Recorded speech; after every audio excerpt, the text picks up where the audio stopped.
I am a space nerd. Okay, I took an astronomy class as an elective. Okay, I remember the AUs, the astronomical units. Okay, all the planets, astronomical units. 0.3 Venus, 0.5 Mercury, 1 Earth, 1.5 Mars, 5 Jupiter, 10 Saturn, 20 Neptune, and that's it.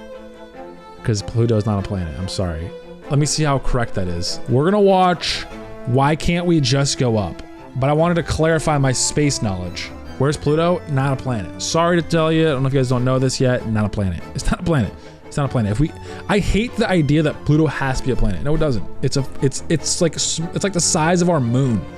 It's just fucking, and it's not even on like an orbit. It's fucking crazy. Have you seen the orbit of Pluto? Mercury and Venus are flipped. I said Venus first. But 0.3 was really close. I said 0.5, it's 0.7, pretty close. 1.5, 5, 10, 20. Oh wait, I forgot Neptune. I forgot a whole ass planet. Why are you sending me a Spotify playlist? First time chatter, it's a Spotify link. Arctic Monkeys playlist. So you made an Arctic Monkeys. It's just you made a playlist of every Arctic Monkeys song and you just want to show me. It's a first time chat and you just really want me to see your Arctic Monkeys playlist. It's just one band. I mean, Arctic Monkeys. I have nothing against the monkeys, you know? Like, I was pretty sick, I guess, but like, what? Anyways, we're gonna watch this video here. This video is about what is directly above and below the sun. Spacecraft have reached every planet in the solar system. Oh, this voice tickles me. Rovers are driving across Mars right now. Interesting. A probe was dropped through the clouds of Saturn, and Pluto was photographed from less than 8,000 miles away. Yeah, Pluto's not a planet. Crossing billions of miles of empty space has started to feel almost routine. But there is one direction we have barely touched. One direction place mentioned. that should be the easiest to reach and turns out to be one of the hardest. Straight up. Out of the flat plane the planets all share. Okay, okay, maybe I'm wrong. It's W follow, by the way, Roxanne. Thank you for following. Is it really just like up and down even matter in space? Like, are all the planets actually in this like no, aren't they like all kind of in like their own like kind of rotation? Maybe I'm wrong, but in my head I'm thinking like the planets are probably not all in one plane. Maybe I didn't do good in the astronomy class. Directly above or below the sun. Maybe the I'm vertical wrong. exit from our solar system. It sounds simple. Just point the rocket up and go. The problem is that physics will not let you. What follows is why escaping vertically is harder than going to Pluto. You will see what waits up there if a spacecraft ever makes the trip, and you will see the strange maneuver scientists are now considering. A maneuver where a probe has to first fall toward the sun before it can ever climb away from it. To understand why vertical escape is hard, you have to understand what speed you already have without doing anything. The Earth is moving right now around the sun at roughly 30 kilometers per second, or about 60. Roxanne, that type of motherfucker, have a playlist based on the colors. It's my blue playlist. Every album ever has blue in it. Kind of fire. 7,000 miles per hour. I'll look at your playlist after, Roxanne. I'm busy. Every second, the planet you're standing on travels 30 kilometers sideways around the sun. Okay, yeah, that makes sense. Every rocket we launch from Earth inherits that motion. When SpaceX or NASA puts a probe in space... Is that why when they go up like that, it goes to the left or the right? You know, it kind of like goes to the side angle. The probe is not I do. That's so crazy. It is already moving sideways at 30 kilometers per second. Really interesting. The same as the rest of us. This is normally a gift. If we want to reach Mars, the existing sideways motion does most of the work. We just have... Wait, my mind's blown right now because you're just saying, yeah, I'm like, wait, it all makes sense. It looks like, or the kind of like the rocket's going like left when it shoots up, because as you're farther away from something, your speed is not as relative with it. So this is still spinning like this, and you're spinning like, you know, like a little bit slower. Obviously, we're all spinning with it, but it's just like a little bit slower. So it goes off kilter a little bit. To adjust slightly. Oh my God. A few kilometers per second of extra velocity in the right direction. Am I cooking? And we are on a trajectory to another planet. But what happens when you want to go up? Not towards Mars or Jupiter or anywhere else in the plane. Straight up, perpendicular to everything else. Well, planes fly in an arc because it's a globe and it's a circle. You know what I mean? I don't think it has to do with that necessarily, right? Because it's just it's a globe. So if you're going one direction, it just looks like an arc on a map. Now, that sideways motion becomes... Me telling the rocket scientist in the chat, globe, right. Okay, the rocket scientist in the chat who doesn't... your enemy. Doesn't believe in to globe. go straight Yeah, up, classic. you first have to cancel out the 30 kilometers per second you are. I wonder, okay, I was on pausing for a second. I have to say this, though, Swanee. You're a rocket scientist. You work in rockets. I can confirm this as true. Have you ever met a like flat earther rocket scientist? That'd be so funny. We have.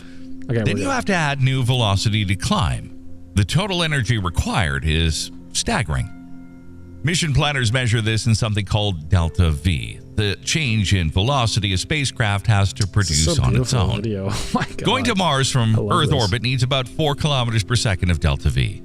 Going straight up out of the ecliptic plane needs roughly 30 kilometers per second, almost 10 times as much. That is the prison. Earth's orbital motion gives us free speed in one direction and effectively walls us in. We can't go around the sun That's easily. so interesting. We can hop I've never down thought to about that in my planets in the same life. plane No, but I've met people who use flat Earth models for simplicity. easily. But the moment we try to That's leave so the plane funny. itself, we have to fight 4.6. You're calculating all your calculations for shooting a rocket, and you're like, I'm gonna make this for simplicity. No, let's actually make it for complexity. Let's make the missile land where we want it to go. Let's make the ship go over. What is the years simplicity of for? orbital momentum all at once. That's just so. I never thought of this. It is one of the most counterintuitive facts in astrodynamics. Reaching Pluto 3.5 billion miles away requires less energy than reaching a Pluto's point 3.5 just a few billion million miles miles directly above the sun's north pole. Because the vertical exit is so expensive, almost no spacecraft has ever made the trip, which means almost everything Does that also explain why a lot of the United States missile launches are from Florida, because it's closer to the equator? And the temperature is usually pretty good. Wait. that Is that- happens is that directly overcooked? above or below the sun is still in No? Okay, sorry. I thought I could just kind of like join in and hop in like some of this stuff. Just temps? Okay, I figured. Just kind of wanted to hop in. 2026, a frontier. We have detailed maps of Mars and high-resolution photographs Yeah, of Pluto. probably. Yeah, like true or not, like I appreciate your input. Like you're probably right. We can show you close-up imagery of comets, asteroids, the rings of Saturn, and the moons of Jupiter. But the poles of our own sun, the closest star to Earth, have barely been seen. There is a reason this matters more than it sounds.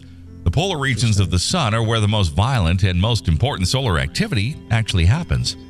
The fastest solar winds come from there. The magnetic field of the sun Interesting. reverses itself every 11 years through processes that begin at the poles.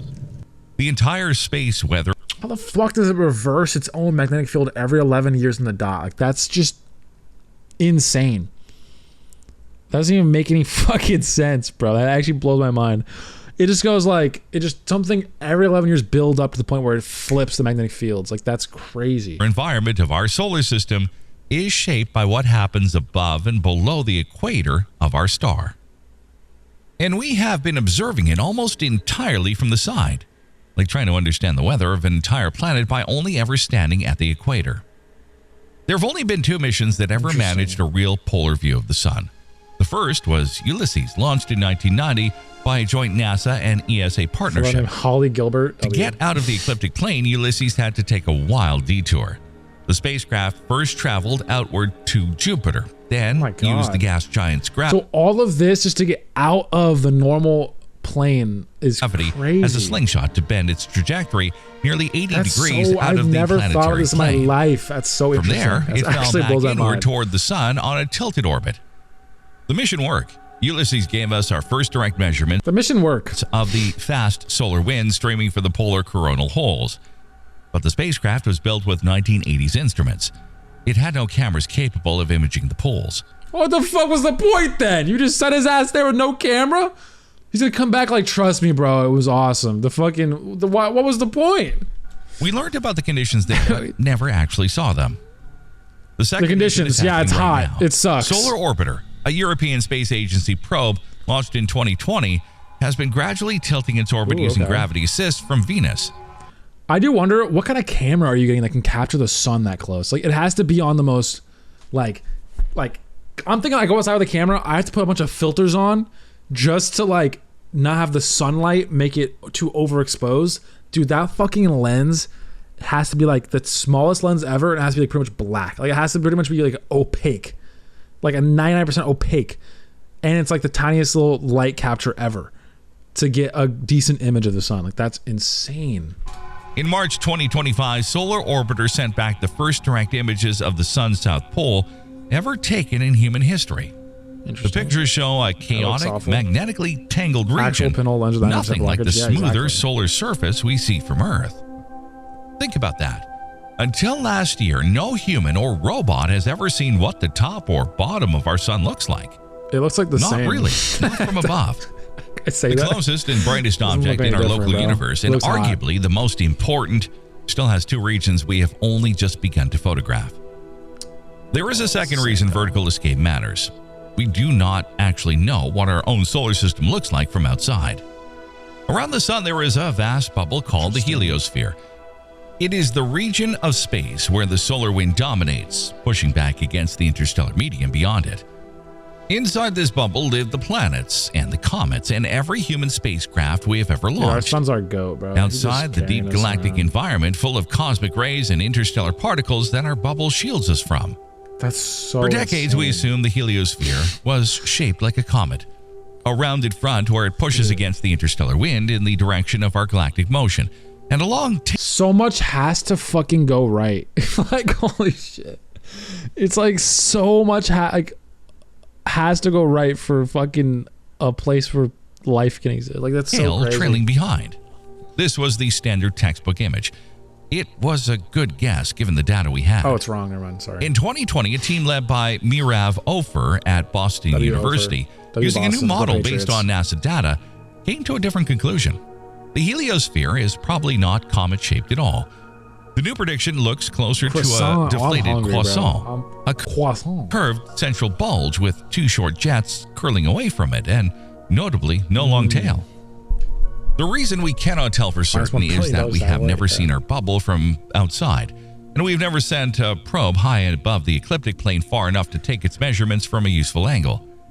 The Voyager spacecraft crossed the heliopause sideways, almost in the plane of the planets. Useful, but not limited. To actually understand the shape of our home in the galaxy, we would need a probe traveling well out of the ecliptic, looking down at the structure from above. There is a NASA mission called IMAP, the Interstellar Mapping and Acceleration Probe, designed to refine our understanding from the inside. But for a direct view of the bubble's true shape, the only way is to escape vertically and look back at it. A vantage no spacecraft has ever reached for a structure we live inside without knowing its real form. How do you actually solve the vertical escape problem? That's what I was about to ask, actually. I was about to say, how do you, so what is the solution? Is it just going to take a lot more fuel to get out of the, like... You cannot just build a bigger rocket. The energy required to cancel Earth's orbital motion is too large for any reasonable fuel load. There is a counterintuitive solution that has been discussed in mission design circles for years, and it is starting to move from theory toward concrete proposals. It is called the Solar Oberth Maneuver.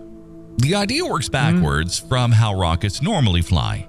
Instead of pointing your engines upward and trying to climb, you do the opposite.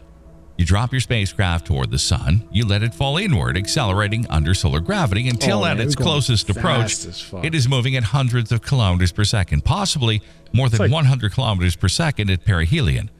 That's like, not speed of light, obviously, but that's like really fucking fast. At exactly that moment, you fire your engines. Why? Because of a principle Hermann Oberth wrote down in 1929. A rocket burn is dramatically more efficient when performed at high velocity in a deep gravitational well. The same amount of fuel gives you a much larger increase in orbital energy at perihelion than it would in empty space. By burning at the closest possible approach to the sun, you get a slingshot effect without the slingshot. The fuel you carried up from Earth turns into far more kinetic energy than it would have anywhere else. After the burn, your spacecraft is moving so fast in such a useful direction that you can finally climb out of the plane and head straight up toward the solar poles, or directly out of the solar system. The dive becomes the launch pad. Solar sails are... Dude, I feel like this video is making me feel like I could do this. It's so well made. I feel like I'm learning so much. Don't quiz me after, because I'll forget everything. But I feel like I've learned so much. You know, you ever like those videos where like you watch it because it makes you feel like you're learning something, but then at the end you realize you couldn't even repeat a sentence. Like those kind of videos I love. gonna be a Kerbal Space Program after this. I actually want to. I'm not even kidding. You saw me zone out probably for like 30 seconds there. It was me going, I wonder if this is in Kerbal. I didn't say it because I thought that was too embarrassing watching like this really professional space video.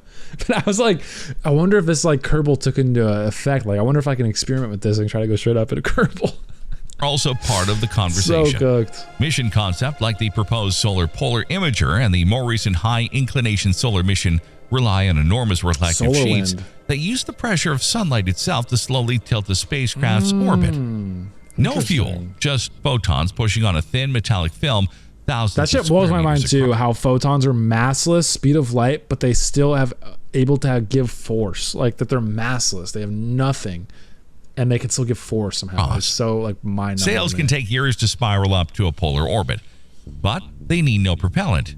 And the longer they push, the higher the inclination they can reach. Combine the two, a spacecraft that uses a solar sail to spiral closer and closer to the sun, then performs an O-berth maneuver at perihelion to direct itself vertically. That looks cool. Then continues love to riding find the that sail thing, you know? out into the polar regions. This is the kind of mission architecture that astrodynamicists now think could finally give us a clean view of what lies directly above and below our star. If we ever pull this off, what does a spacecraft actually see? That's so much from aura, directly- dude. Imagine the aliens pull up and this is what they see, bro. They think that it's like a peacock in nature when it spreads its fucking butt feathers. It just makes it look so much cooler. above the sun. Like, that's sick. First, the view changes That's sick. physically. The ecliptic plane is dirty. Earth, like every planet, swims through a thin haze of dust left over from billions of years of comets, asteroid collisions, and the slow grinding of the solar system. You can actually see this dust with your own eyes. On a very dark Really? night, just after sunset or before sunrise, Oh, I guess you a can. faint pyramid of light called the zodiacal light reaches up from the horizon. That glow is sunlight reflecting off the dust in our local plane. Interesting. It is the inside of our solar system. I live in a lit city. up. I can't see A even spacecraft like that 12 climbs stars above at the night. ecliptic would rise out of this dust within months. That's interesting. The view there is dramatically cleaner, less scattered light, less background haze. The kind of place where a telescope could detect faint signals that from inside the disk are drowned out by the dust around us. It would be one of the That's best interesting. possible vantage points for an instrument looking for signs of life around other stars. From the same vantage, Actually, a there's no way different we're gonna see instrument that. could measure the cosmic microwave background or study the structure of the galactic plane from outside it. Second, the solar environment changes. Above the equator of the sun, the slow solar wind, around 400 kilometers per second of turbulent plasma, gives way to something steadier. Above the polar coronal holes, there is a stream of fast solar wind, between 700 and 800 kilometers per second of particles flowing outward in a I feel thinner, like that's smoother pretty current. slow in terms of speed. A spacecraft riding through this stream would experience a fundamentally different radiation environment, with implications for both Some the delusion, lifespan I of its guess, I don't know. electronics and the science it could perform. And third, the bigger picture.